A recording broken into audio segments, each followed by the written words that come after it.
The words hit like physical blows. Why would we waste a Saturday on a child who doesn't exist to us? My father's voice through the phone speaker was flat, amused. The room tilted as my mother's laugh followed, a sharp clink of ice against glass punctuating her dismissal. You always overreact, Dina. Don't make everything about you. I forgot how to breathe. The celebration decorations mocked me from every corner, gold congrats letters trembling on their string, paper caps scattered like abandoned crowns, the graduation cake releasing its sweet scent into the air. My daughter's diploma lay on the coffee table, the ink still smelling faintly metallic. In the kitchen, Kayla hummed while arranging plastic forks into perfect alignment, a habit she'd learned from me. I pressed the phone tighter against my ear, as if I could squeeze some other truth from it. Have you ever stood in a room you paid for and felt like a trespasser? That was me. I pay their utilities. I cover their groceries. I send $900 every week and pretend it doesn't hurt. I told myself it was love. I told myself this is what daughters do when their parents are tired and the world is expensive. I told myself they were just proud in a language I couldn't translate. My name is Deanna Nelson. I'm 29, and I learned to hold my breath when I was 11, back when the only way to fit into my family was to take up less air. Today was supposed to be different. Today my girl stepped into her own future, tossing her cap into a sky that had room for her. I wanted my parents to see it. I wanted them to clap. I wanted the old dream to crawl out of its grave and breathe. Dad, I said carefully, controlling every syllable, I send you $900 every week. He chuckled. Yes, and you owe us more than money. You owe us silence. The word folded me in half. Silence. Like I'm a bill they expected to pay itself. Like love is a balance sheet and my daughter is an expense. A motorcycle growled past our window. In the kitchen, Kayla's humming paused, then resumed. Brave, bright. I turned so she wouldn't see how my mouth shook. Okay, I said, voice steady while my hands weren't. Okay. I hung up. The hum of our refrigerator filled the room. Somewhere down the hall, a helium balloon kissed the ceiling and whispered back. I went to the sink, ran the water, watched it ribbon over my wrists until the shaking slowed. I wiped my face, squared the cups, straightened the banner. I didn't argue. I didn't beg. I picked up my phone again and opened the banking app. 40 minutes is a long time for a balloon to drift, long enough for a secret to ripen, for a door you kept unlocked to swing back hard and catch your fingers. As the first guests pulled into the driveway and Kayla's smile widened, I pressed one last button. Quiet, final, and waited for the house to feel the storm I'd called in by name. The screen went black when I hit confirm. Just one tap, the kind that looks harmless but ends bloodlines. I canceled the weekly transfers, revoked their access, and froze every automatic payment that kept their lights on. A strange calm settled over me. It wasn't vengeance yet, just air after years of drowning. The refrigerator's hum turned steady again, like applause from something invisible. Moments later, laughter floated from the porch. Kayla was welcoming her friends, her graduation cap still tilted from earlier. "Grandma and Grandpa couldn't make it?" one of the parents asked. Kayla smiled politely. "They're busy." The way her lips held that lie, like a child shielding her own wounds, sliced through me deeper than anything my parents had said. Inside, I set the cake knife down carefully, aligning it beside the edge of the platter. I didn't want to cry in front of her. Not today. Not when she'd burned the sky. At 6:12 p.m., my phone buzzed. "Mom, why is our card not working?" Then, "Dad, your transfer didn't come through. Fix it now."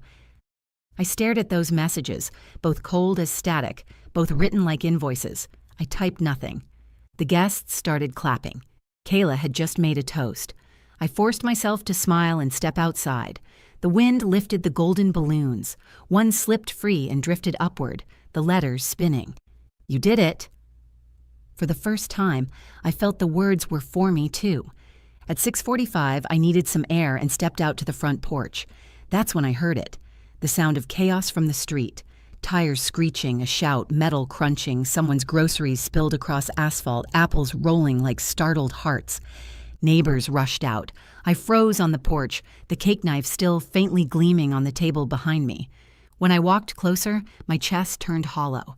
A dark sedan, my father's, nose down in the ditch beside their favorite liquor store just a block from our house. Steam rising. Mom was on her phone crying. Dad sat motionless, one hand gripping the wheel, the other holding his wallet open like proof of something. Karma doesn't need permission. It just arrives wearing your habits like a mirror. I didn't run toward them. I just stood there, the party lights flickering behind me like ghosts. The air smelled of burnt rubber and spilled whiskey, their perfume of choice for every argument that ever broke me. Dad's eyes met mine through the cracked windshield. For a heartbeat, the world shrank to that gaze. Not of a father begging, not of guilt, but of disbelief, as if karma had chosen the wrong address.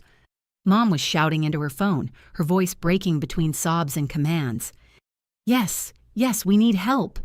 My husband, Her eyes flicked up and landed on me. Dina, thank God, come help us. Funny how people remember your name when they need saving. I stepped closer, the gravel crunching under my heels. The hospital's only 5 minutes away, I said quietly. You can call an ambulance. Her lips parted. You can drive us. Your car's right there. Please, Dina, please. The same mouth that told me my child didn't exist was now calling me like oxygen. Behind me, Kayla appeared at the gate, her voice trembling. Mom, what happened? I turned to her, forcing a calm I didn't feel. Go back inside, sweetheart. It's just an accident. Stay with your friends. She hesitated, then nodded. The porch light cast a halo on her face. My reason, my anchor. I couldn't let her see this storm. When I looked back, the sirens were already painting the road red. Neighbors gathered, whispering, filming. I folded my arms and waited as the paramedics arrived, their movements brisk, professional. They loaded my father first, then my mother, who kept her eyes on me until the doors shut. For a long moment, I stared at the ambulance disappearing into the night, a white coffin with wheels. Inside, my phone buzzed again. Dad stable but shaken. I locked the screen. That night, when everyone was gone, I stood in the quiet living room. Half the balloons had sunk. The banner drooped. I cut the cake anyway, just for Kayla and me. We ate in silence. Sweet frosting, bitter aftertaste. As she fell asleep on my shoulder, I whispered, We exist, my love, even if they never see it. By morning, the city was drenched in rain, the kind that feels like it's washing old sins off the pavement. My phone was a minefield of missed calls. 23 from Mom, 12 from an unknown number that I knew was my father's hospital room line. I made tea instead.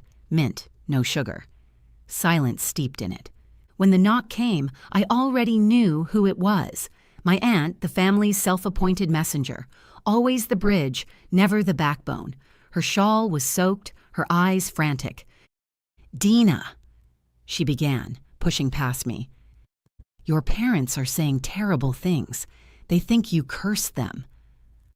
I almost laughed. No, Felicia.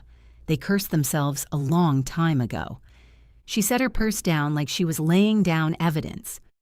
They lost access to everything overnight. No groceries, no bills paid, no heat. They said you did it out of revenge. I met her gaze steadily. I did it out of realization. Her lips tightened. You'll regret this. They're your parents. Were, I said softly. The word echoed longer than it should have. From the bedroom, Kayla called. Mom, my cat flew out the window again. Her little giggle floated through the house, untouchable. Felicia's expression softened for a second, but only long enough to whisper. Your daughter doesn't deserve this tension.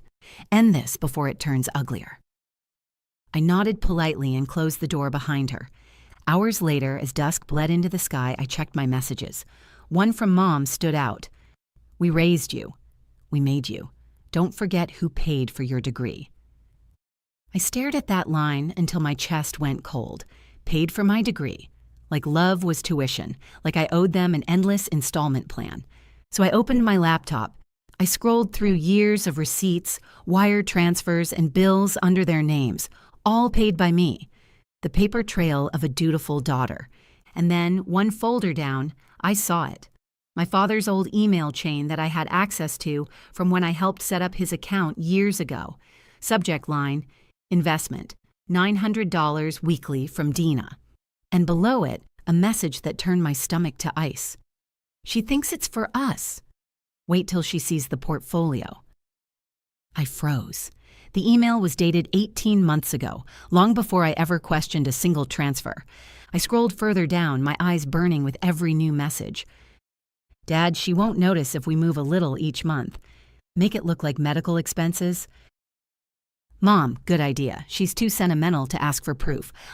Line after line, my parents' names appeared like signatures of betrayal. Smug, coordinated, casual. The words weren't angry.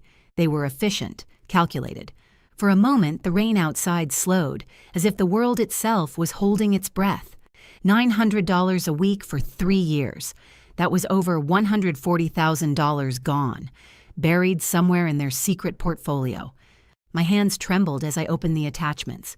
Fake invoices, receipts, even an insurance claim for Dad's heart medication. I remembered those weeks. He'd sent me photos of hospital bracelets.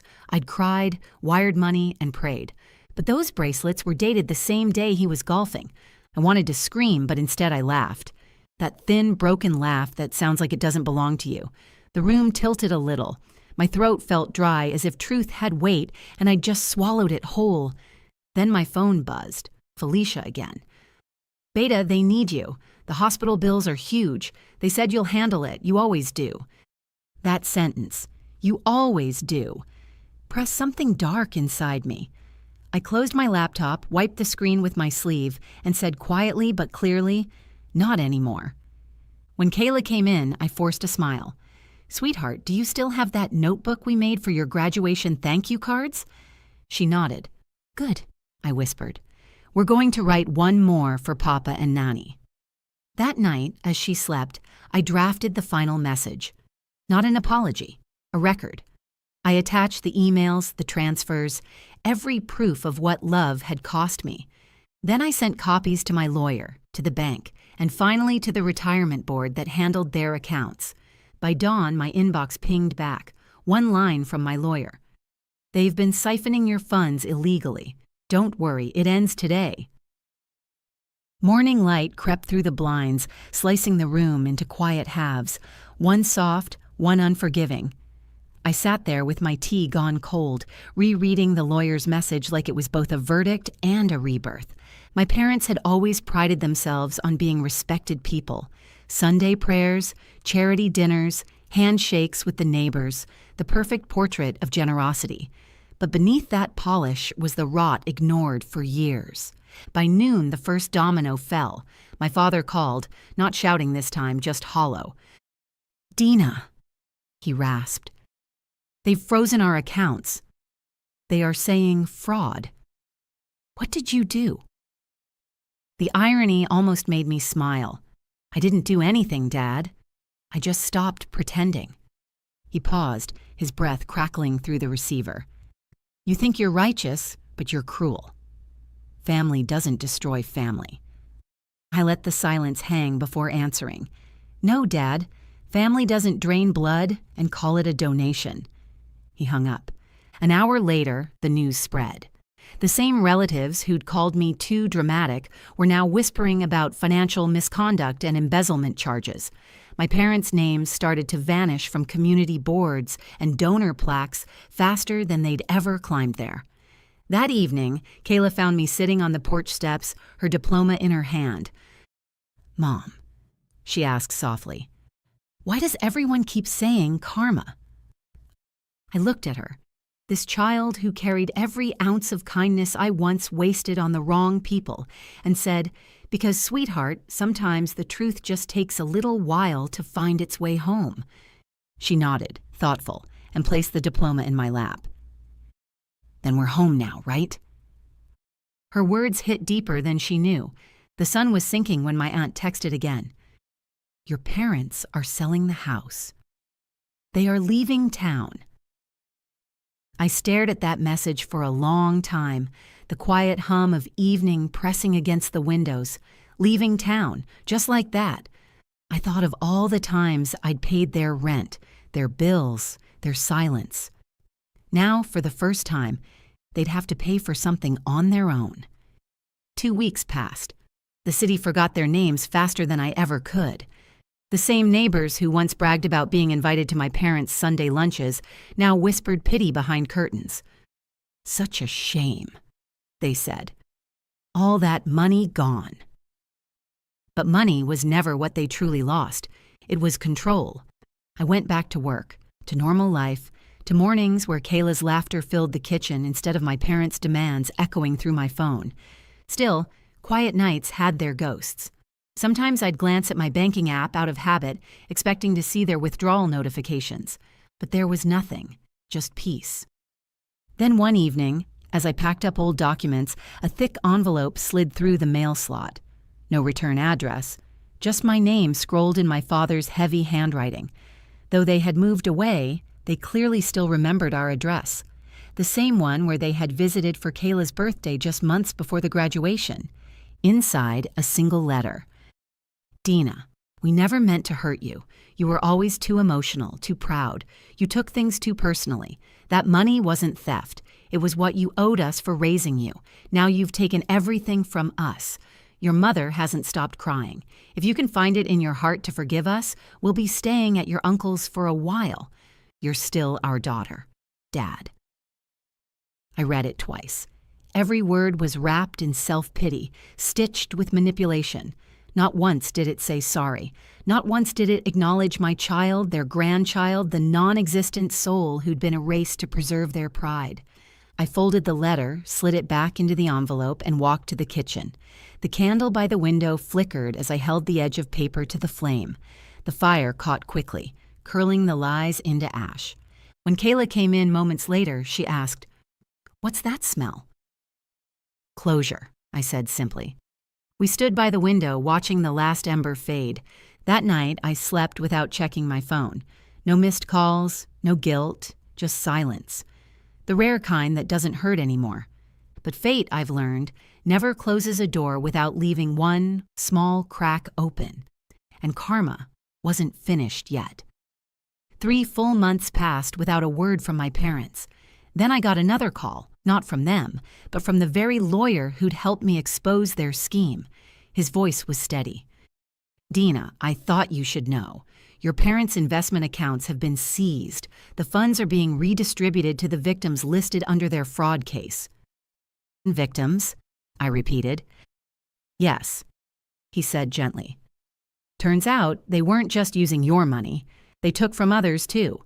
Family, friends, retirees, even a community fund under your name. They used your credibility to lure them in." For a second, I couldn't breathe. They'd borrowed my face to build their empire of lies. But here's the thing about truth. Once it starts, it doesn't stop halfway. Within a week, every penny they'd hidden was reclaimed. Their accounts were drained, their reputations stripped. The same local paper that once called them pillars of the community now published their mugshots under financial misconduct and elder exploitation charges. I didn't celebrate. I just sat by the window that night, watching the moonlight stretch across Kayla's sleeping face. She looked peaceful, untouched by their poison. I whispered a silent promise that the cycle ended here. A month later, a parcel arrived, forwarded from an unknown address. Inside was a small wooden box. No note, no explanation, just a tarnished gold bracelet. My baby bracelet, the one my mother once told me she'd lost decades ago. I turned it over, saw the tiny engraving, "To our miracle." For a moment, tears burned behind my eyes. Then I placed it in my daughter's keepsake drawer, not as a reminder of them, but as proof that even lies leave traces of truth behind. That evening, as I lit a candle beside the window, I whispered, "Some debts collect themselves. I just had to stop paying." The flame flickered once, then burned steady, warm, alive, forgiving. Outside, the world carried on.